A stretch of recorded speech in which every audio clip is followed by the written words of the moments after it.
The continuous development of products in the food industry has caused the competition within this sector to be increasingly greater, so organizations must have strategies that help them to gain the trust of customers and maintain their revenue margin. Nevertheless, there are competitors who, in an attempt to increase their monetary gains, resort to dishonest practices, such as food fraud.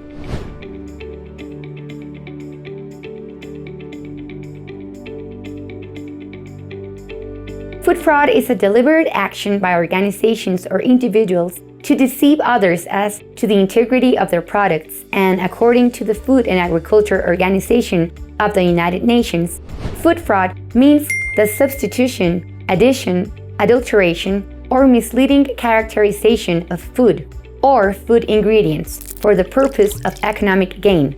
therefore presenting a danger to food safety and the nutritional status of vulnerable populations. Intentional acts involving fraud can occur at any stage of the manufacturing or production process of a food, the most common practices being dilution, which consists of reducing the concentration of an ingredient with others of lesser value; substitution, which occurs when replacing one ingredient or part of a product with another; concealment, by not declaring an ingredient in the recipe of a product; falsification, in declarations regarding the origin of ingredients or even improper labeling with false declarations such as the true nutritional value of the product.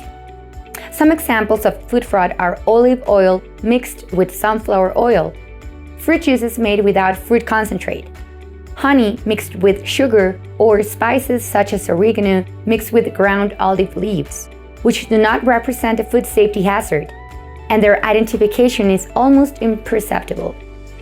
However, there have been cases of great social impact where large-scale substitution was evidenced or adulteration posed a danger to the population, such as the cases of Mexico in 2019, where some brands of tuna replaced tuna meat with soy in a proportion of up to 60% in their products, or the case of China in 2008, where a milk powder for babies was adulterated with melamine, causing the hospitalization of 50,000 babies.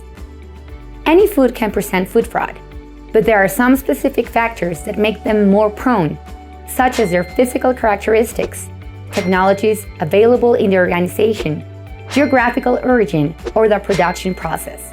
Therefore, food industry surveillance institutions have been forced to develop methodologies and tools to mitigate or eliminate this practice.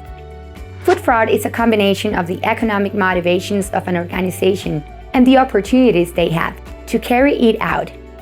In addition to being a deception and endangering consumers, these practices highlight the vulnerability of the control mechanisms that have been established in the different processes. So, tell us, do you know of any case of food fraud? Does your organization already have tools in place to mitigate and prevent this practice? Share with us your experiences in the comments section and tell us what other topics you would like us to cover in other videos.